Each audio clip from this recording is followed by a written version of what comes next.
I've been blessed with success as an athlete, as a coach, and why do I have that fault, of just not embracing everything I know? And that's something that in the last couple of years, I've just finally said, man, screw that. I know what I'm doing. I know that I'm look back at everything, not to show pride or anything like that, but just to relax. This is the Leave It Better podcast, powered by the Side Out Foundation. Here's your host, Hall of Fame coach, Janice Kruger. Today, I have the pleasure to have Candace Moats as my guest to talk about her NAIA championship season in 2023 and her amazing, still going 40-year coaching career in volleyball. Candace, welcome to my podcast. Thank you, Janice. It's great being here. It's a privilege. It's so fun to have you on. Couple of things about Candace that I want my audience to know is that in 2023, Candace was honored with 2 Coach of the Year honors, one for the NAIA Athletic Association and one for the American Volleyball Coaches Association. She was recognized and honored with Coach of the Year in both of those associations.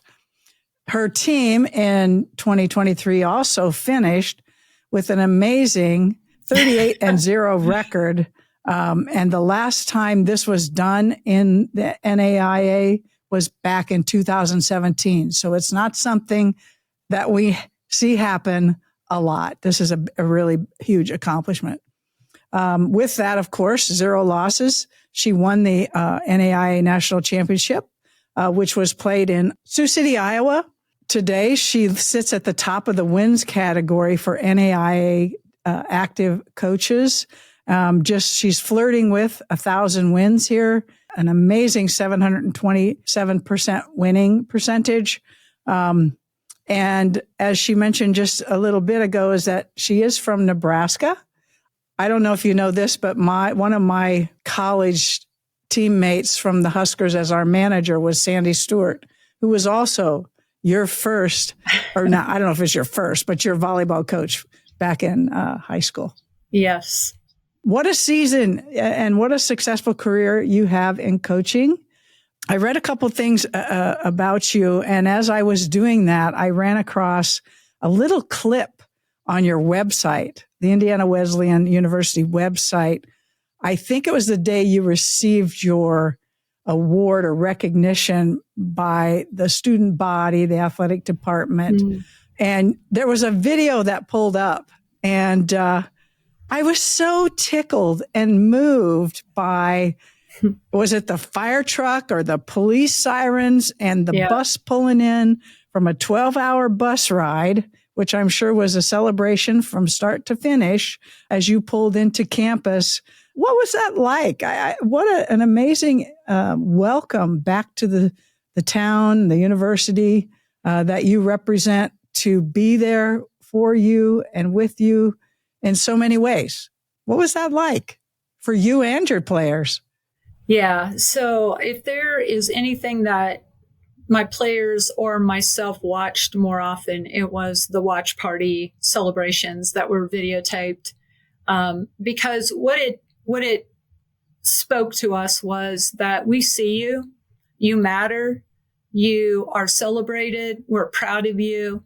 And, in a world of, maybe I would call it the tier 2 sport, where when I say that, I mean, kind of behind in Indiana, we're behind football and basketballs, to be able to know that, hey, we're present and everyone is making sure we know that. That was emotional for all of us. In fact, when the girls came into the town that our university is located, and we were picked up already by escorts that were taking us into town, it brought tears to a lot of people and really, really moved all of us. in so many ways. It was the cherry on top of absolute everything.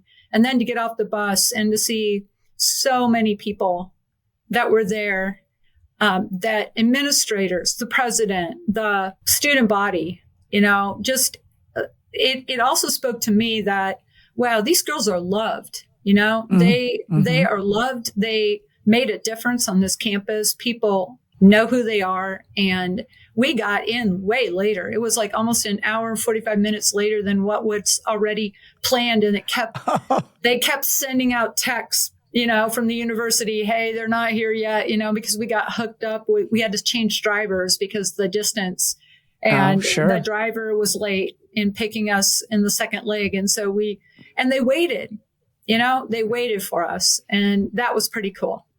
So very special. Yeah. I feel it. Yes. I felt it. And I love that the female athlete, or as you said, second tier sport, which I don't believe, but yeah, it was there. And, such a big statement really from everybody. Yeah. And I'm sure you had a lot to do with creating your team, creating your culture that has allowed you to be so successful. And I was thinking, when you look at a championship team, and sometimes the way it looks like things went pretty easy for you. It may have gone pretty smoothly. You didn't lose a match. And I don't even know how many games you may have lost, but it probably wasn't many of those either. So from the outside looking in, they're like, wow, that was really easy for them. Yeah. Let's talk about what it was like behind the scenes and all the things that you have to go through. Yeah. For yourself, with your players with each other, their classwork, like all these things. Yeah. It's a big load. And such a huge accomplishment. A lot of the girls are in the nursing. We're known for our medical at our university. So pre-med nursing, physical therapy, exercise science. That's a majority of our team. So we have like a GPA average of about 3.8. It is a high level of accomplishment in the classroom as well. And so, I never really went through this experience. So, as you were starting out, it's like, oh, this is fun. We always go to this top 10 tournament at the beginning and in kind of our preseason, and we won it. And we were like, oh my word, this is awesome. So fun. We got ourselves in a good position to be ranked in our first ranking. And so as we kept going, though, you're right. That's one thing I'm going to look back on this next year. And I'm not going to put so much stress on myself with, okay, now, everybody's gearing up to play us. Everybody wants to be the first team that knocks you off. And you create this script in your head that you got to have this right. And you got to be on your game here. And then when an injury maybe comes from an athletic trainer, you don't even want to see them anymore. It's like you see an athletic trainer, our sports trainer coming at us and we're like going the other way because we don't even want to know, because don't tell us that anybody on our team that's, playing and starting is going to be in a boot, which we ended up 4 kids in a boot, even at nationals. And then they would take their boot off and go play. But I think that the stress of that, was kind of self-inflicted in a lot of ways. I don't know if the girls really put as much pressure on themselves as maybe I did.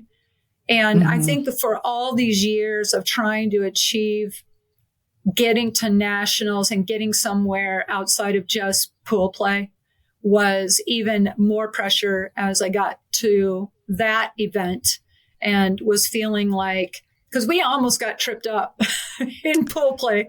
We were down 2-1 against a team that was really close to us. And we never went 5 matches till we got to the national tournament. So that was our 5 games. I mean, that was a new experience for us, like, wow, I was like, how are we going to do there?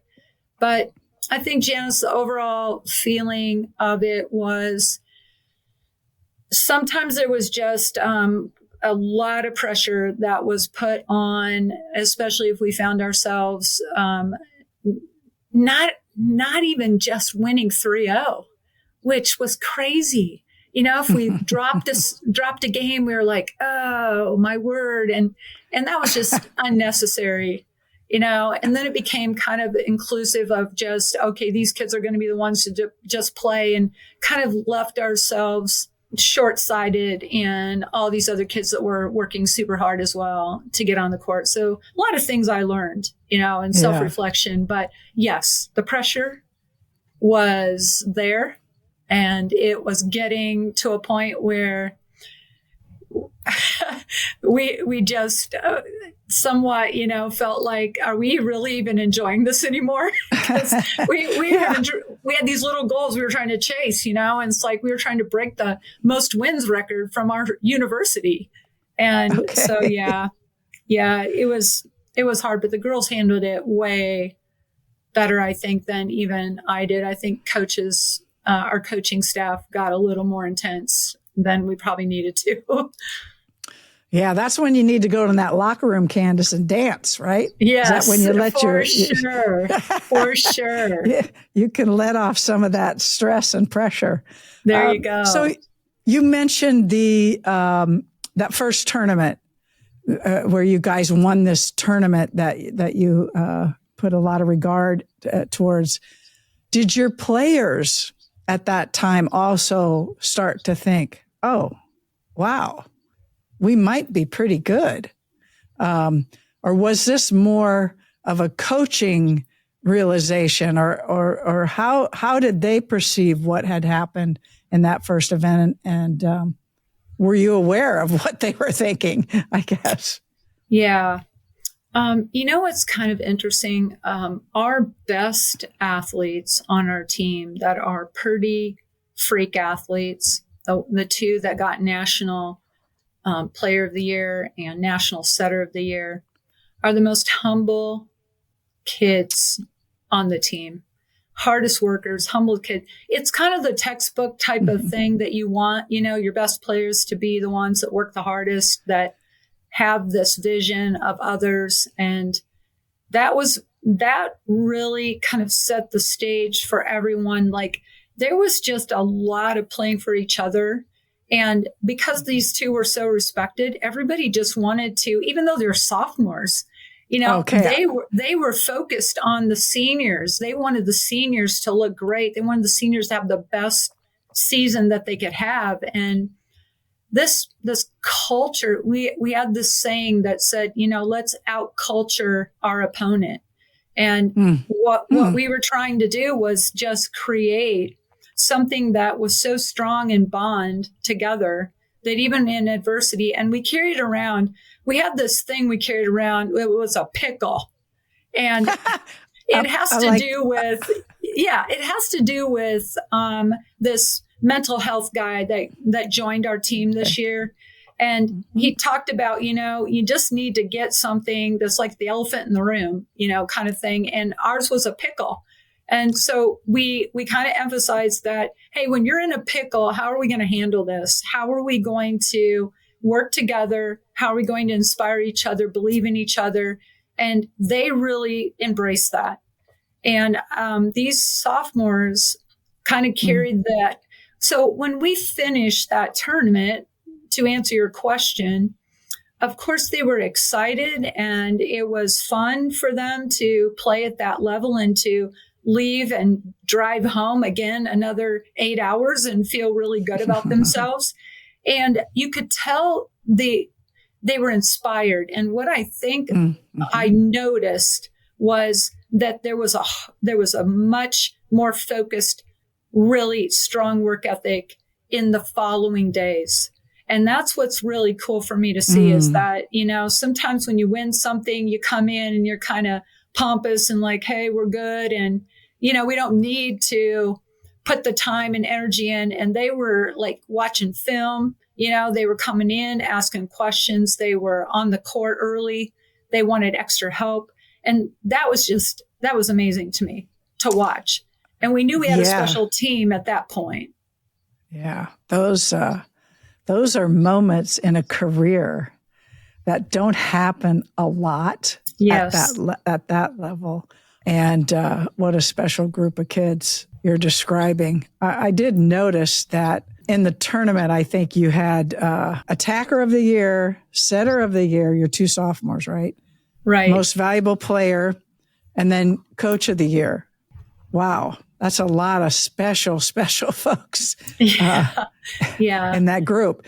So you talked about a couple of things. One, the pressure that the coaches felt. How did you guys manage that? Or how did you deal with your own feelings of pressure as a staff, as a group? How did you guys try to handle that for each other? Each person's different, right? And for me personally, I had some mentors that were just people I talked to that just were outside of our family in a sense, that could kind of just speak without personal feelings about anything. Ruth Nelson was one of them that really helped me and gave me good insight, and I talked to a lot. I think I'm a collaborator, so me just talking about it. I also have a athletic director that for the first time in my life is a volleyball coach, Dean Webb, who came from Ohio University. And so he was also experiencing somewhat, win streaks. And he was the streak that we were trying to beat, because he was back, not immediately following prior to me, but he was the coach here at Indiana Wesleyan, starting his journey also. So it was really interesting because he's the one that built the win streak that we were chasing. And he was like so for us to win it, but he got so involved with our team, and he was really helpful just in talking with and being able to process with. The other coaches that I had, one's just super young who was just going along for the ride and loved it and was loving the girls and having fun and all that. And then my other guy that's more my age, he's got a lot of positive confidence, and he just felt like, we'll be all right. We'll be all right. So we all just kind of handled it differently, but we also kind of just tried to play off of each other as well. And he helped me a lot. Dan, my other assistant, he helped me a lot in just staying steady and believing.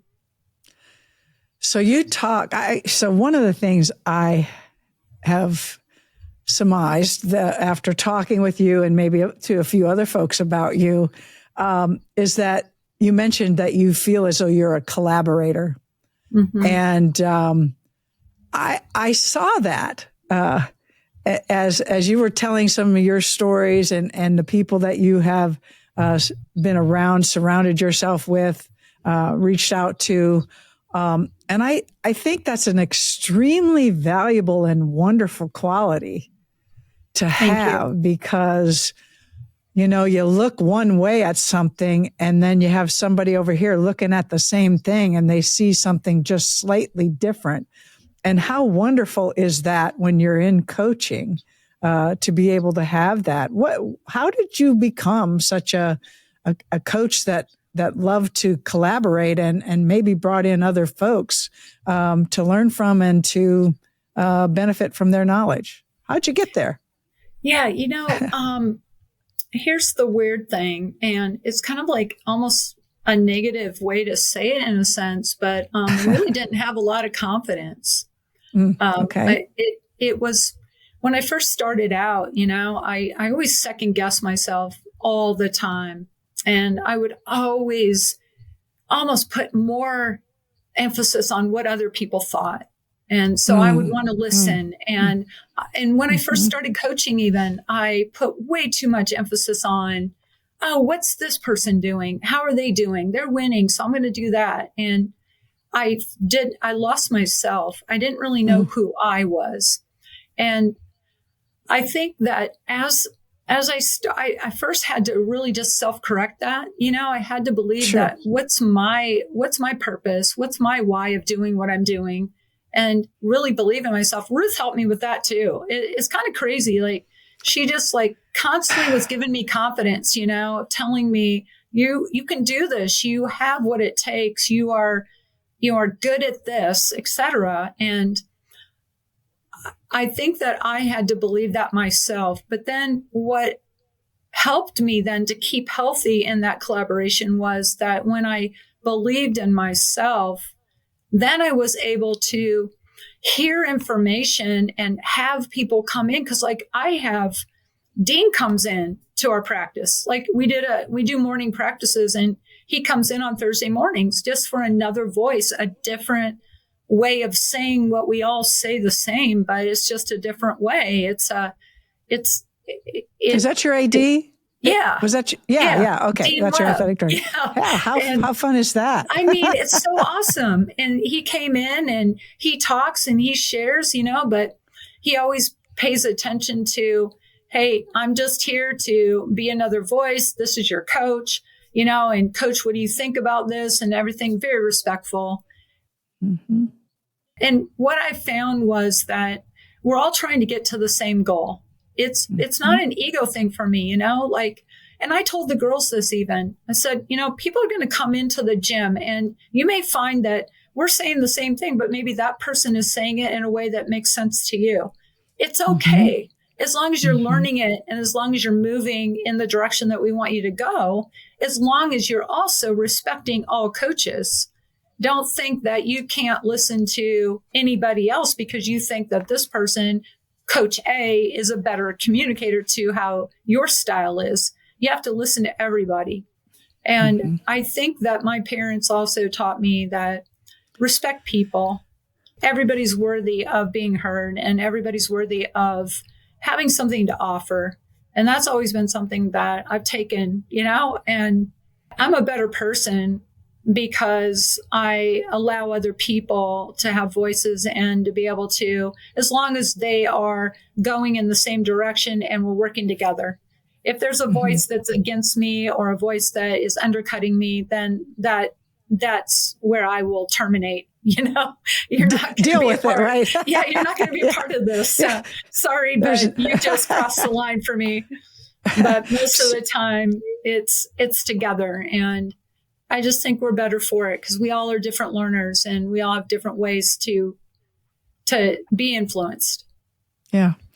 Your high school coach and my dear friend and teammate, I spoke to her about you and I said, what do you remember about Candace? And one of the things that she said is that there might have been a thank you card that you gave to her or wrote to her, or maybe it's your family that gave to her. And she said she felt just that love and that impact from you as a person to her person, that you said thank you, and that your parents were very strong influencers for you. Yeah. And so you're still that same Candace, 100%. Yeah. I do appreciate anybody that invested, and that's one thing I want the girls to learn that is kind of a lost art is don't take advantage of the people that are working so hard for you, and I remind them often, like, you guys walked in this morning and the net was all set up. Us coaches get there early and we set up the nets. Don't take advantage of the fact that we're working hard behind the scenes to make sure that you don't have to get here as early, so that you can just warm up. And they do. They're starting to see a little bit of that, but it's something you got to remind kids today, I think.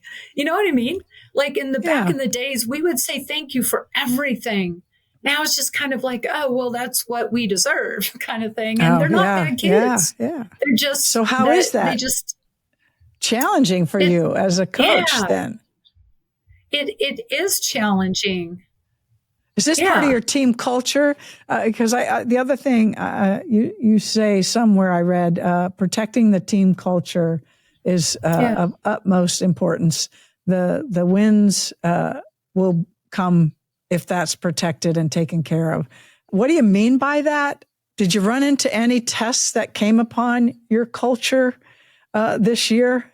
Oh, that you guys had to work through? I don't think that you get to the end like we did or as strong as you can be if you don't run into the roadblocks. If you just have it easy all the way, you don't appreciate the journey. I really believe that with all my heart. So when struggles come, I don't fix. I'm coming into the battle with them, and I'm trying to show respect, even if it's an attack at me because I'm not doing what they want, or I'm not playing that person, or that person feels like, their position was unjustly taken over.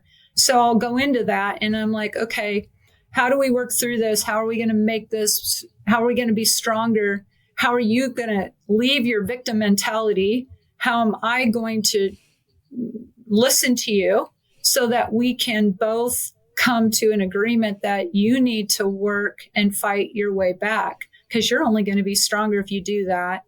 And I have to constantly self-talk. Hey, I'm growing this person. I'm helping this person. Leadership is an island. You have to stay strong. You have to believe that you're doing your best when you lay your head down at night. I did the right thing. I did the best that I knew to do. I was at the national tournament and I had a senior that was just not getting it done. And I was faced with the reality that I had to put someone else in that was kind of the utility player for us throughout the year.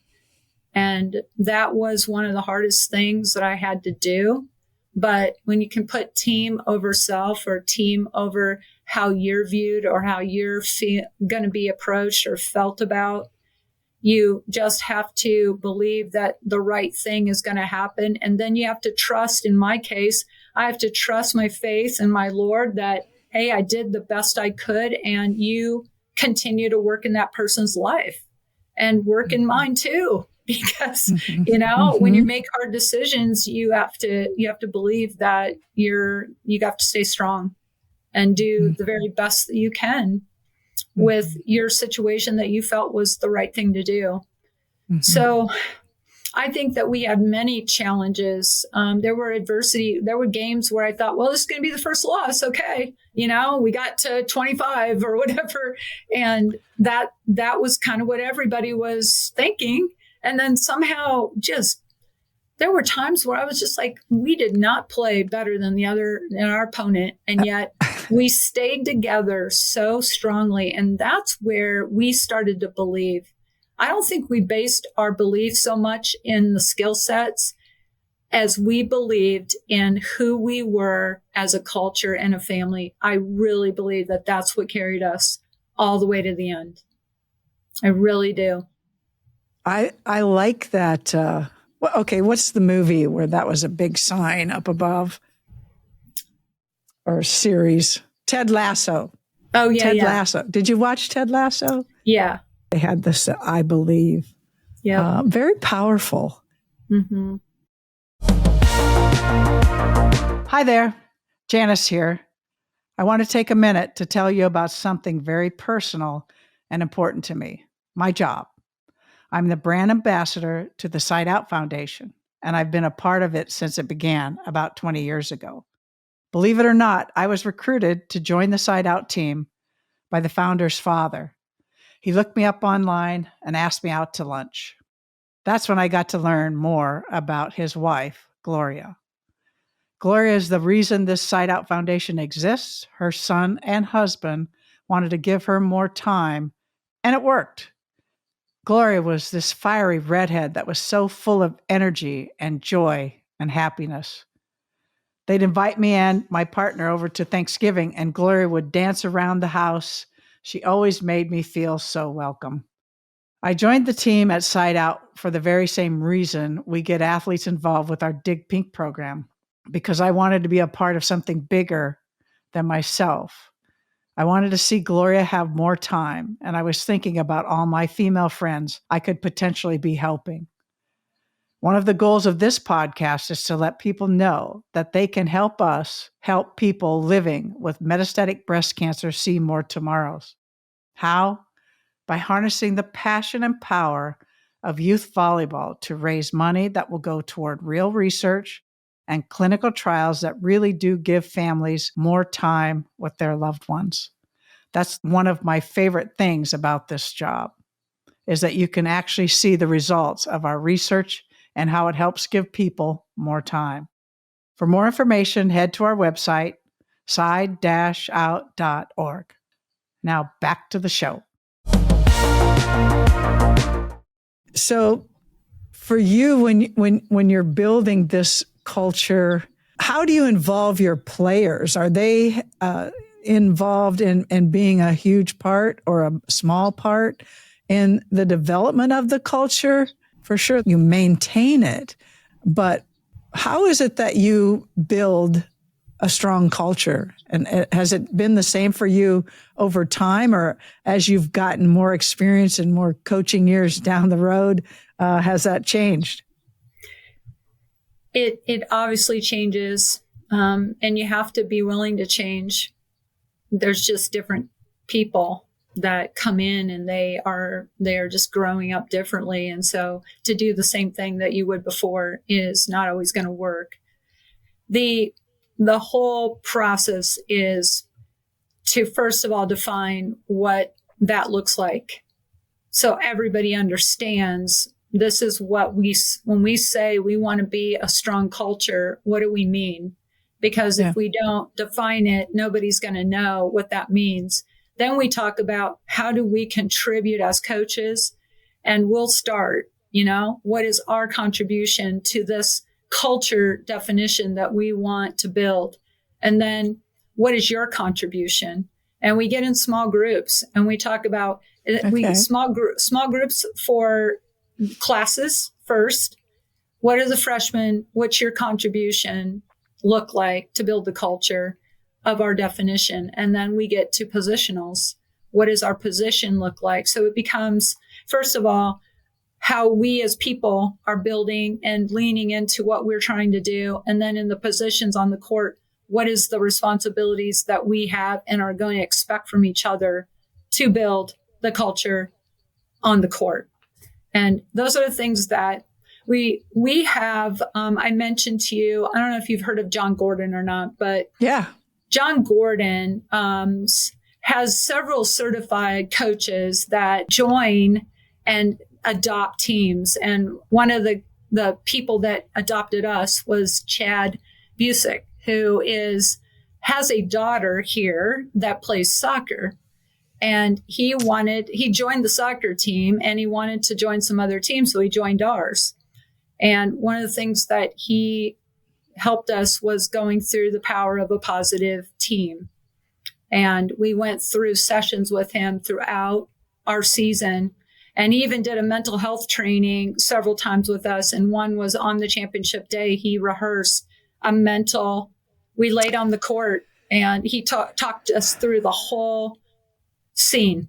Because, the opponent that we were playing was 45 minutes away from the venue and we were 12 hours. So there was 27 people there, 2,700, and there were about 80 for our school. And he talked about the crowd. He talked about the pressure. He talked about what it was going to feel like if we got behind. What was it going to feel like when we won at the end? And boy, by the end, you were so there was such a strength of wanting to do this together for each other. And we knew that it wasn't going to be easy. We knew that it wasn't going to be just 3-0 and out. We knew it was going to be a battle. So how do we sustain if we got wiped out in a match, in a game, like our third game? we just got blitzed, and then we turned around and blitzed them. And it just was we just knew that, there was going to be the battles, but to stay steady in it. And so building that culture was first of all, just trust, respect, and belief in what we all agreed that was the culture we wanted to build. And everybody leaned into it. And kids that were on the sidelines that never played the whole season were the loudest, cheering. And then when the senior got taken out, she was on the sideline yelling for the girl that got put in for her. And this is her end of season, and she's cheering for the kid that got put in. And the power behind that for the team to see, that we don't have to worry about her because she's not pouting. She's not taking away and being a vampire of energy. She is giving us everything we got to win this. And I knew when that happened, we were going to win. I just knew it. Because what game did that happen? It was in the fourth game, and went into the fifth. And I think there was a desire for her to go back in. In my head was like, should I put her back on the court so she can get the celebration? Because at one point we knew we were going to win. We were at 3 points ahead of our opponent at 14 to 9, and we knew we were going to win. And it was like, our other kid took us there because she really made a big impact, and it wasn't a problem. It just wasn't a problem. And that's the specialness about these girls. They just, and it's carrying over like spring season right now. I just had a leadership meeting this morning, and it's just carrying over. There is a correction going on when people are, like, we're talking about how do you reset after you've just had the season that you have, and what do you do with that? And there's another focus that's like, we need to do it differently, but some things the same. So this is my curiosity here. Of that group that you just finished with, how many of those kids are coming back, or how much of that starting group and supporting group will be back for you next year? Yeah, we have absolutely everyone. My God. Okay. The senior is gone, but the other senior, we only had 3 seniors. One graduated, and one was a grad student, and she's leaving. And then one is coming back for her 5th year. This is the last class that gets that 5th year opportunity. So we're losing 2, and one really that is major impact on our team, but bringing people in that now are elevating our team to probably even a more powerful team. I mean, I really think we're going to be pretty amazing if we don't get hurt or sick or, all those things that can happen. Yeah, right. Life. So you talked about honesty and openness of your players and the importance of that. And I'm sure that goes into when you're recruiting somebody, that those are things that you have to really dig. You see the volleyball skills. That's easy sometimes to see that, unless there's a lot of growth, and then you have to see the athlete. But what does recruiting look like for you now, having had that type of success and being at a university that really does take pretty good care of their sports programs and look like for you? Is the phone ringing off the hook? Are you got a lot of people coming to campus? What's happening for you right now in recruiting? Well, I think it's interesting when you have a season like you had, you get a little bit longer ability to say, I'm going to listen to you, because, you start out the gate like, hey, we were national champions, 38-0 or whatever. There's a little more attention that's given versus, because the battle that we have to deal with as an NAIA university space is, okay, how are we different than the Division I? And how are we different than NCAA? But the reality is, I think there's a lot more conversation going on with finding the right fit for kids. I think club coordinators are starting to understand that, no, we're not going to push everybody to a space that they're not even close to being able to perform at. And so that's helping. But for me personally, I'm feeling two things. I'm getting one of a trillion emails that people are not even understanding the level that we're at and thinking, oh, I just want to go there because, it's a great school and it's got nursing and it's, because we draw a lot of nurses and they think maybe because we're a Christian university, like, that we're not quite at that level or whatever, there's just stigmas out there and so there's a lot of that. But then I am one that has always gone for the best of the best. And that makes it a little stressful because I've got to sit and wait, I've got to sit and wait. Okay. They're looking at all the D1s that they can possibly look at. And even though we know as coaches right now, if you're still looking for D1, you're probably confused because D1s are looking at 26s right now. Yeah, you're not going to be at that level. So get realistic. Or, if you're a transfer, I'm jumping on the portal because I want to see if anyone can pick me up or whatever. But I think I'm getting more chances at people, at athletes that are finally seeing the reality that, okay, and here's something that we're trying to do. My assistant and I is we're trying to do what we call like kind of a showcase for NAIA. And we're doing this skills kind of training session where we're bringing we have 8 universities that are NAIA that are coming into a club setting. And we're inviting all the club kids from that club. And we're running a tournament for them to watch to show them, hey, we're at this level, and then we're getting opportunity to watch them practice and then we have opportunity to recruit them. So more exposure to letting them see a little bit more of, there is really high quality teams in every space, right? Yes, you've got exactly. We're not going to play Power 5 volleyball. Okay, I get that. And everyone else should get that. But, there's some mid D1, low D1s that we can compete with right now and D2s. And so it's kind of like getting the NAIA,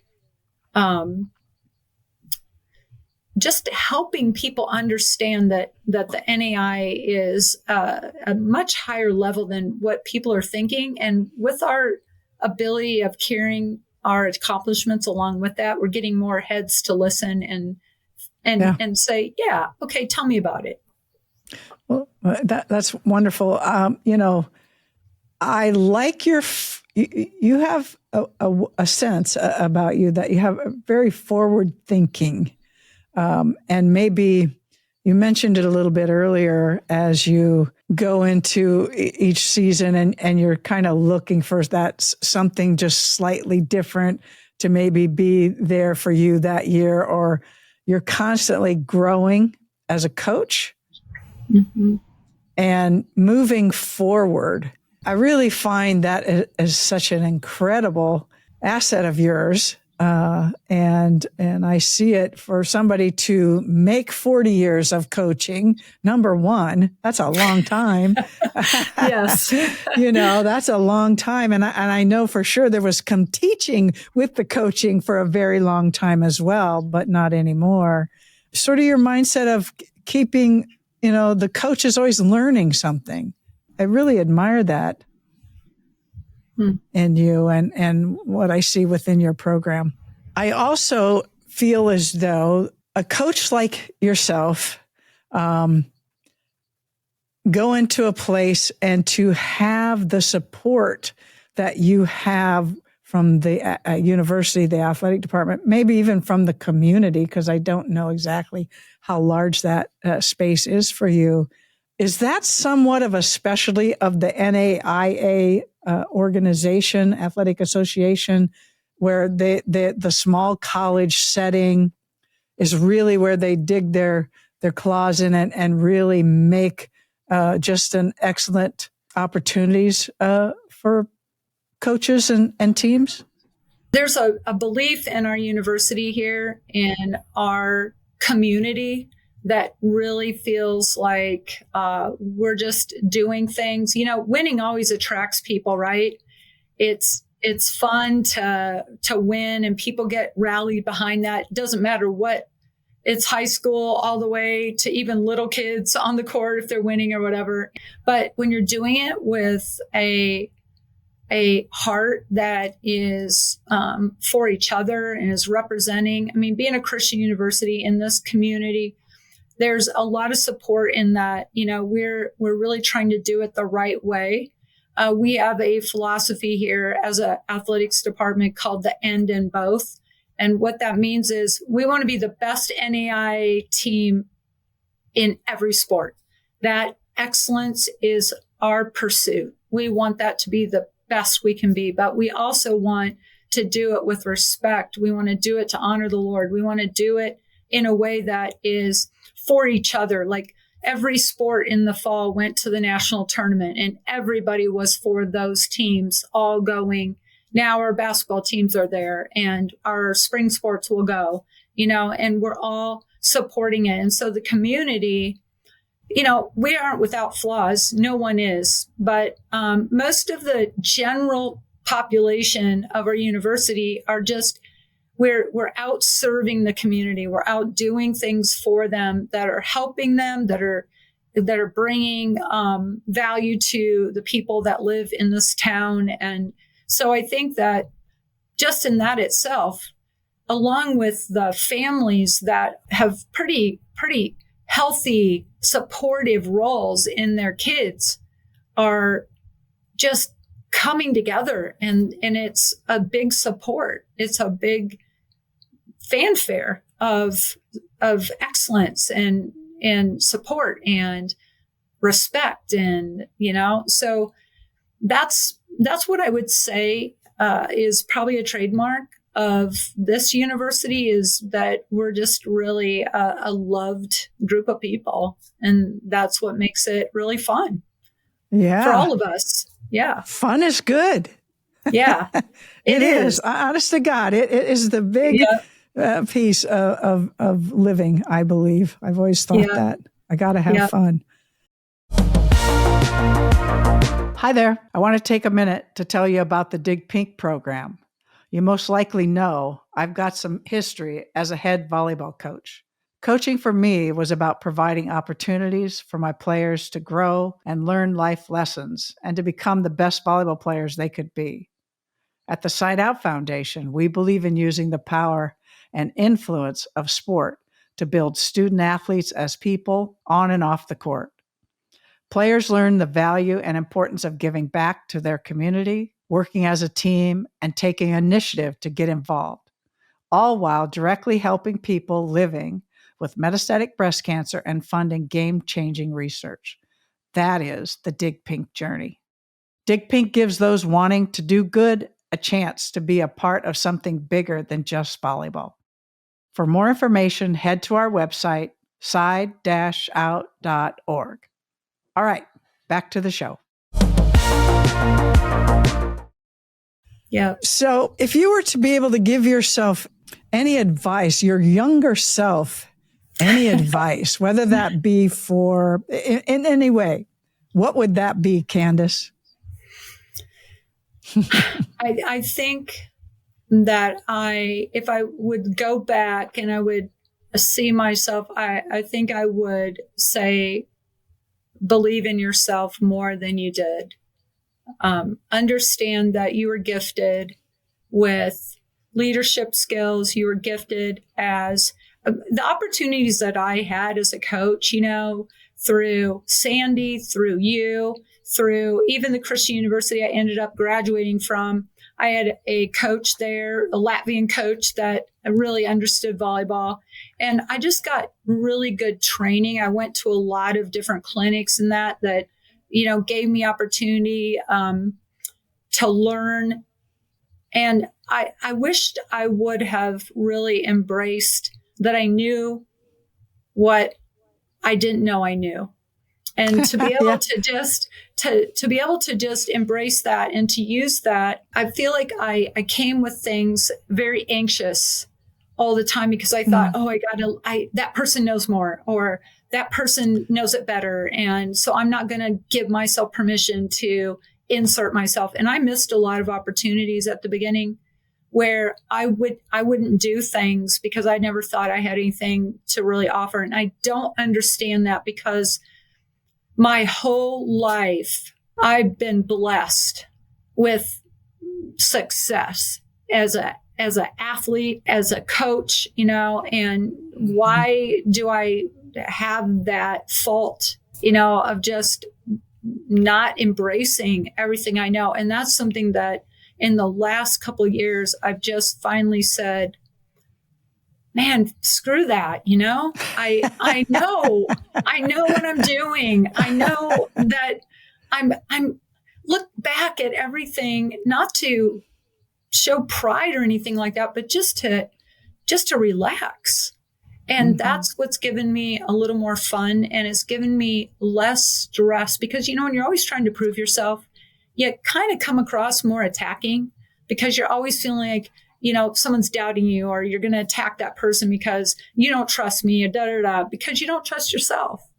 And when you finally just relax and you say, I know what I'm doing. I'm going to offer this. It's okay if you don't think I know what I'm doing. If some little kid thinks that she knows more, whatever, but in the long run, I'm not stressed about it. And in the full circle of it, she ends up seeing that, I really should have listened to coach because that probably would have been my best bet and not cause all this anxiousness that I have, so that's what I would say to myself. I would have had maybe a little more fun at the beginning. So this is what you just described. Do you find that experience is helpful to you with any of your players now in terms of if they were lacking some of that self-confidence, or do you find the athletes coming in have a good dose of self-confidence already? If that happens, did your experience help you in dealing with that or helping them? If you described my team, I think what most of my team came in with was the pressure of performance and to be the very best that they could be. So in that sense, I felt like they weren't as confident as they should have been, or they didn't see themselves like most people saw them. Like, my best player on the team, she jumps 10-2. She is a phenom, National Player of the Year, and she doesn't see it. And I think that experience that I had and walked through was 100% helpful in giving her the confidence and helping her see that, because I've told this to Ruth a lot too. Sometimes in the Christian setting, this humility piece can get confusing. We think that we have to be humble and we put everybody else ahead of us, and we get preached at that. And that's good qualities, but we're misunderstanding that. No, that doesn't mean be a wet rag that can be walked on and that you don't contribute or that you don't have what it takes. You have to believe still, but you have to embrace that you were given all the skills and all the abilities, and you were put in a place to make a difference. And that's the difference right there, is if you see that, you can live out those gifts. And that's what I've been trying to help them see, is especially Ava, is to help her live out her gifts. Like, Ava, you're so good. And that's wonderful. That's amazing. You should be that good because you're gifted in so many ways. So enjoy that. Be the one that, we set all the time, cause she's like, oh, your coach, they're setting me too much. We need to set someone else. I'm like, oh, in a national tournament, in the final game, we are going to set you every time, Ava. I don't care if everyone in the gym knows that it's going to you because you're jumping 10-2 and you're jumping over everybody. So, okay, this phenomenal Ava, yeah. Joldersma. Yep. Okay. Could she play pro here in the U.S.? If you went and told her that, she'd be like, oh, there's no way I could ever do that, or whatever. She could play. Yes. Yeah. Oh, God. Help her get there, Candace. Yeah. It is so fun to have this league and all these leagues starting up. Yep. And there's one right by her. She's from Michigan, Grand Rapids. So there's one right there, So do you know Kathy George? Do you know Kathy George? Yes. Yes. Yeah, good. Is there any quotes or passages that you live by that you would be willing to share with us? The biggest thing that I think I really hung on to this season was, if I'm going to quote scripture, was to be still and know that I'm God. And what that meant for me was that, I'm a rescuer and I want to fix. And sometimes that's a good quality when you're in the middle of a game and you're like, I've got, 30, 60 seconds, 90 seconds to figure this out and to give them a game plan to build confidence again. But I think that my trust, and I think this goes back to not believing in myself as much for so many years, that then I don't trust myself and then I don't trust other people. And I think what that inspiration did for me was that it helped me just to understand that, just trust yourself, trust that you're where you're supposed to be, trust that you were given the coaching role, trust that you were placed at Indiana Wesleyan, and just be still. And that has really empowered me to really feel like, okay, I'm just going to trust, I'm going to be still, and I'm going to know that God is going to do what he wants to do in my life. He's going to do it in the journey that we're on, even going into this next season. I don't have all these like, oh, we got to do back to back. Oh, we got to be undefeated. We got to keep this going, It's like, no, just play it out, see what happens, be still, trust, pour yourself out to your kids. And if you do, I think that's what's going to change. That's what's going to change your team is if you pour yourself into the culture, because culture is one thing, but it's everything. And we say that all the time. Right. Culture is one thing, but it's everything. And our program, it's everything. That's what I'm feeling. Well, I know, I'm super excited to have found you, super excited to have watched your team.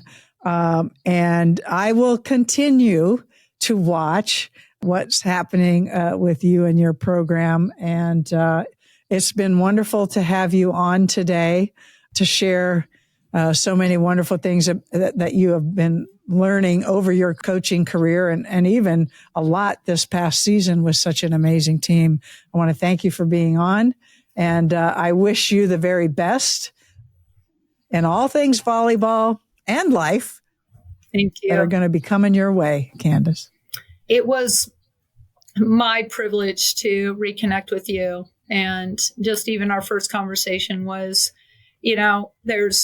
there sometimes is opportunities to have closure with people, and be able to reconnect. And that's what's so cool. It's like being able to full circle come back to this moment is pretty inspirational for me, and feel very privileged about it. And once again, thanks to Ruth, she connected me back to you. Ruth is Ruth Nelson. We got to make sure people, when we're speaking of Ruth, we're talking about the ever famous, wonderful collegiate coach, Olympic coach, teacher still, Ruth Nelson. Very wonderful, powerful female coach of the early days within our sport. Runs the BYOP. Yes. Bring your own parent.